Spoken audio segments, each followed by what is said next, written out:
नमस्कार। श्री स्वस्थानी व्रतकथा अर्थात् माघ महात्म्यको 24औं अध्यायमा यहाँलाई हार्दिक स्वागत छ। 24औं अध्याय सुरु गर्नुभन्दा अगाडि माघ महात्म्यको यो प्रार्थनामा शरीक भइदिनु हुन हार्दिक अनुरोध छ। यं ब्रह्मा वरुणेन्द्र रुद्र मरुतः स्तुन्वन्ति दिव्यैस्तवैर्वेदैः साङ्गपदक्रमोपनिषदैर् गायन्ति यं सामगः ध्यानावस्थित तद्गतेन मनसा पश्यन्ति यं योगिनो यस्यान्तं न विदुः सुरासुरगणा देवाय तस्मै नमः। यस्यान्तं न विदुः सुरासुरगणा देवाय तस्मै नमः। श्रीमच्चन्दनचर्चितोज्ज्वलवपुः शुक्लाम्बरा मल्लिका मालालङ्कृतकुण्डला प्रविलसन् मुक्तावली शोभिता सर्वज्ञाननिदानपुस्तकधरा रुद्राक्षमालाधरा वाग्देवी वदनाम्बुजे वसतु मे त्रैलोकमाता चिरम्। मूकं करोति वाचालं पङ्गुं लङ्घयते गिरिं यत्कृपातमहं वन्दे परमानन्दमाधवम्। नमो भगवते तस्मै व्यासायामित तेजसे यस्य प्रसादात् वक्ष्यामि नारायण कथामिमाम्। नारायणं नमस्कृत्य नरं चैव नरोत्तमं देवीं सरस्वतीं व्यासं ततो जयमुदीरयेत्। यो सँगसँगै हाम्रो प्रार्थना सकिएको छ। हिजो हामीले 23औं अध्यायमा गोमा ब्राह्मणीको लागि व्रत उपदेश दिनुभएको ऋषिमुनिहरूको व्रत उपदेश दिएको सम्बन्धी कथा सुन्यौँ। आज हामी 24औं अध्यायमा छौँ र 24औं अध्यायमा गोमा ब्राह्मणीले अब व्रत गर्ने सम्बन्धी कथा श्रवण गर्नेछौँ। स्वस्थानी व्रत सम्बन्धी कथामा यहाँलाई फेरि स्वागत छ। अथ चतुर्विंशो अध्याय अर्थात् 24औं अध्याय। कुमारजी आज्ञा गर्नुहुन्छ, हे अगस्त्य मुनि। त्यहाँ उपरान्त गोमा ब्राह्मणी धागोको लरिया लिएर चन्द्रज्योति नगरका बरईको घरमा गएर मेरा घरमा सप्तऋषि आएका छन्, तिनलाई खान दिन यो धागाको पान देऊ भनेर भनिन्। तब बरई भन्दछन्, हे गोमा ब्राह्मणी, पान कति छैन, भए जति सबै हिजै बेचिसके, न पत्याए हेर्नुहोस् भनेर छोपिराखेको पानको भाँडो उघारी देखाए। तब भाँडाभरि पान देखियो। यो के आश्चर्य भयो भनी चिन्ता गरी हे गोमा ब्राह्मणी, यस भाँडाको पान हिजो नै बेचिसकेको थिएँ र सप्तऋषि आएका छन्, तिनलाई खान दिन भन्दा यस्तो भएको होला भनी बहुतै लाज मानी तिमी धन्य। त्यो धागो म लिन्न भनी आधा पान सुपारी समेत ऋषिहरूलाई खान देऊ भनेर दियो। गोमा ब्राह्मणी मनमा आनन्द परी पान सुपारी लिई आउँदा सप्तऋषिहरूलाई घरमा देखिनन्। अरू थोक नभए पनि पानले पाहुना मानेर सम्मान गरौँली भनेको पापिनीका हातको पान खानु पर्ला भनेर गएछन्। म धिक्कार रहेछु भनी धेरै बेरसम्म खूब दुःख विस्माद गरिरहिन्। केही मन शान्त भयो र हातमा कुचो लिएर पिर्का उठाई बढार्न लाग्दा ऋषिहरूले छाडी गएका द्रव्य देखिन्। त्यो द्रव्य पाएपछि ऋषिहरूले बताए चाहिँ पौष शुक्ल पूर्णिमाको दिनदेखि हात गोडाको नङकाटी स्नान गरी शुद्ध भई एकचित्त गरी मध्याह्न कालमा श्री महादेवको पूजा गरी रात परेपछि सुन्ने कोही नहुनाले घरमा भएका ओछ्यान चर्खा उइटा धनु मुख्यान्जी राखी अर्थात् आफ्नो अघिल्तिर राखेर श्री स्वस्थानी परमेश्वरीको कथा भन्दथिन्। यसो गर्दा चन्द्रज्योति नगरका गोठाला केटाकेटीले पनि सुनेर घरको भित्तो च्याति चियाउन लाग्दा अर्थात् बाहिरबाट भित्र हेर्न लाग्दा चर्खा उइटो धनु मुख्यान्जी राखी बरबराउन लागेकी गोमा ब्राह्मणीलाई देखेर ती बालबालिकाले भन्दछन्, हे गोमा ब्राह्मणी, तिमीलाई के भयो, किन बरबराउँछौ भनी सोधे। तब गोमा ब्राह्मणी भन्दछन्, हे बालक हो, सुन, सप्तऋषि आई श्री स्वस्थानी परमेश्वरीको व्रत गर भनी उपदेश दिएथे। त्यही व्रत गरी उनी ईश्वरीको कथा भनेको, बरबराएको होइन, मलाई रोग लागेको पनि छैन।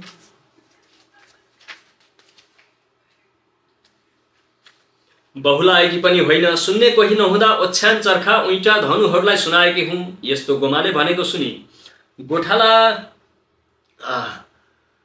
केटाकेटीहरूले आफूले दिउँसो खाजा भनी लगेको अन्न छाडेर गए। यसरी सधैँ गोमाले भनेको कथा उनीहरूले सुन्दथे र आफूसँग जो भएको लगेर दिने गर्दथे। यसो गर्दा स्वस्थानी परमेश्वरीको व्रतको प्रभावले गोठाला केटाकेटीहरूलाई घाँस टाढा खोज्न जानु परेन, नजिकै नै पाउन थाले। गोमालाई पनि अन्न वस्त्र हुँदै गयो। तहाँ उपरान्त माघ शुक्ल पूर्णिमाको दिन सम्पूर्ण सामग्री तयार गरी एकचित्त भएर श्री स्वस्थानी परमेश्वरीको पूजा ध्यान गरी हातमा अर्घ लिई, हे ईश्वरी, मेरो पूजाले सन्तोष भई मलाई दुःखका समुद्रदेखि पार गर। फेरि मेरो पुत्र नवराज आफ्ना बाबुको खबर गर्न गएको चाँडै आइपुगोस्। हे निरञ्जन निराकार जगदीश्वरी, श्री महादेवले भिक्षुक भएर दिएको श्रापको नाश गर। फेरि मलाई र मेरो पुत्र नवराजलाई हित भावले यस लोकमा सुख सम्पत्ति दिई रक्षा गर। हे दयामयी, तपाईँको ध्यान सधैँ मेरो हृदयमा रहिरहोस्। हे जगदीश्वरी, यो ब्रह्माण्ड संसारका सृष्टि स्थिति संहार पालनकर्ता ब्रह्मा विष्णु महेश्वर रूप आदि अन्त्य नभएकी तिमीलाई कोटि कोटि नमस्कार छ। हे करुणामयी, तिम्रो महिमा वर्णन गर्न चतुर्मुख ब्रह्मा भए, शेषनाग सरस्वती भइन्। यिनले पनि नसकेको म जस्ती स्त्री जातिले के गरी सकुनी भनेर स्तुति गरी अर्घ दिइन्। त्यसपछि कोटि कोटि प्रणाम भन्दै प्रसाद झिकेर 8-8 रोटी अक्षता पान सुपारी फलफुल समेत यो मेरो पुत्र नवराजलाई भनेर पर सारिन्। 100 रोटी आफूले फलाहार गरेर रात्रिमा जागराम गरेर बसिन्। निकै रात गएपछि स्वस्थानी परमेश्वरीको व्रतका प्रभावले नवराज पनि टुप्लुक्क आइपुगे। बाहिरैबाट आमा भनेर बोलाए। गोमाले आफ्ना पुत्रको बोली चिनेर बाहिर आइन् र भित्र ढाकी बडो प्रीतिले, बाबु कुशल छौ, तिम्रा पिताको के खबर छ भनेर सोधिन्। तब नवराज पिता गंगाको तीरमा ऋषिका आश्रममा गएर पूजा गर्न रुख चढेर फूल टिप्न लाग्दा हागो भाँचिएर खसी मरेछन्। यो कुरा वृद्ध ब्राह्मण दम्पतिले भने। रुखमुनि हेर्दा हाडखोड फेला पारी गंगामा लगेर संस्कार गरी 10 गात्रादि पनि श्रद्धापूर्वक गरिसकेपछि घर फर्केर आउन लाग्दा घरको दुःख सम्झी त्यसै कसरी जाउँ भनी शहरमा गएर कुनै राजाको सेवा गरे। राजाले केही द्रव्य दिएर तपाईको दर्शन गर्न आए। यस्तो कुरा नवराजले सुनाए। छोरा नवराजको यस्तो कुरा सुनेपछि गोमा अधैर्य भएर निर्विवेकी विधाताले 7 वर्षकी हुँदा 70 वर्षका बुढासित विवाह गरायो।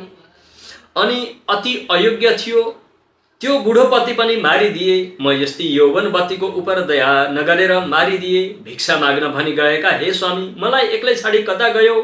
हे नाथ, तिमी बिना यो प्राण कसरी राखौं? जहाँ तिमी गयौ त्यहाँ मलाई पनि लैजाऊ भनेर रुँदै कराउँदै मूर्छा परिन्। केही होश आएपछि नाना तरहले शोक गर्न लागिन्। त्यो देखेर छोरा नवराज भन्दछन्, हे माता, शोक नगर्नुहोस्। यस संसारमा जन्मेर नमर्ने कोही छैन। सबैले एक न एक दिन अवश्य मर्नुपर्छ। अब तपाईं मेरो मुख हेरेर मनलाई शान्त पार्नुहोस्। तपाईकी बुहारी कहाँ छ? यतिका दिनसम्म तिमीहरूले के खाइरह्यौ? आज तपाईं पनि यस बेलासम्म नसुतेर के गरिरहनु भएको छ?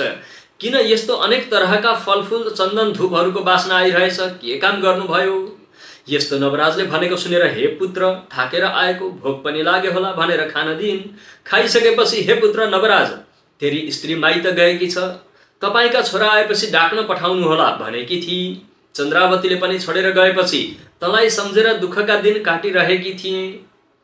एक दिन सप्तर्षि आएर मेरो दुःखदेखि बडो दया गरी श्री स्वस्थानी परमेश्वरीको व्रत गर दुःख नाश भएर इच्छा सिद्धि होला भनी व्रत विधि समेत बताए। उनका उपदेशले मेरो पुत्र चाँडै आइपुगोस्, मेरो दुःख नाश होस् भनी श्री स्वस्थानीको व्रत गरी जागराम गरेकी हुँ। मेरो मनोरथ पूर्ण भयो। अब स्वस्थानी परमेश्वरीको महिमा सुनाउँछु, एकचित्त भएर सुन। यस लोकमा सुख सम्पत्ति पाई परलोकमा मुक्ति मिल्ला भनेर श्री स्वस्थानीको कथा गोमाले आफ्ना छोरा नवराजलाई सुनाउनु भयो। यतिकैमा उज्यालो भयो। नवराजले व्रत गर्नुभयो। म सन्तोष भएँ। अब गंगामा स्नान गरी आउँछु भनी हिँडे। गंगामा स्नान गरी हरिहरको पूजा गर्दा गोमा ब्राह्मणीले गरेकी स्वस्थानी परमेश्वरीको व्रतका प्रभावले गंगाबाट हरिहर प्रत्यक्ष भएर, हे नवराज, तेरी माता गोमाले श्री स्वस्थानी परमेश्वरीको व्रत गरेका प्रभावले हामी सन्तोष भयौं वरदानले भने। यस गंगाको दक्षिण भागमा लावण्य देश छ। त्यहाँ राजा नहुँदा हात्तीलाई सुवर्णको कलश फूलको माला दिएर खोज्न लगाएका छन्। त्यहाँ जा, हात्तीमा हामी प्रवेश गरेर तँलाई अभिषेक दिलाउँला, राजा हुनेछस् भनी वरदान दिए। तब नवराज हरिहरको स्तुति गर्दछन्। यौतौ शंख कपाल भूषित करौ, मालास्ति मालाधरौ, देवौ द्वार बतिष्म शान निनलयौ, नागारिगो वाहनौ, द्वित्रक्षौ बलिदक्ष यज्ञ मथनौ, श्रीशैलजा वल्लभौ, पापम मे हरताम सदा हरिहरौ, श्रीवत्स गंगाधरौ। अर्थात नेपालीमा शंख अर्थात कपाल खप्पर लिएका, वनमाला अस्थिमाला लाएका, द्वारका र श्मशानमा निवास गर्ने भएका, गरुड र वृष अर्थात साँढे वाहन भएका, 2 र 3 आँखा भएका, बलि र दक्ष प्रजापतिको यज्ञ नाश गर्ने भएका, मेघ र हिमालय पर्वतका जस्तो वर्ण भएका, लक्ष्मी पार्वतीका स्वामी भएका यस्ता तपाईहरूले मेरो पाप हरण गर्नुहोस्। हे दयामय हरिहर, अनाथ भइरहेको यस्तो अकिञ्चनलाई दया गरी दर्शन दिनुभयो। मेरी महातारीको गर्भमा मैले बास लिएको जन्म अब सफल हुने भयो, म धन्य रहेछु।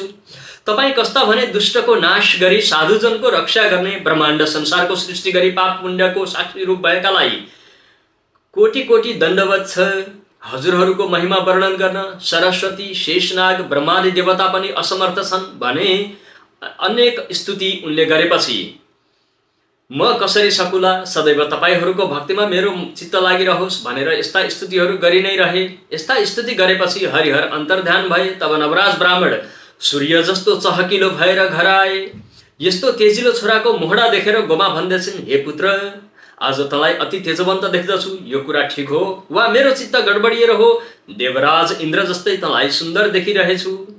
यस्तो माताको कुरा सुनेर नवराज भन्दछन्, हे माता भनी स्नान गर्न जाँदा हरिहर प्रत्यक्ष भएर वरदान दिएको सबै कुरा सुनाए र तपाईँका तपस्याले म यस्तो भएँ भने। यस्तो पुत्र नवराजको वचन सुनि गोमा खुसी भएर मेरो पुत्र चाँडै आओस् भनेर व्रत गरेथे। राति तँ आइपुगिस्, तँलाई प्रसाद राखिदिएको छु।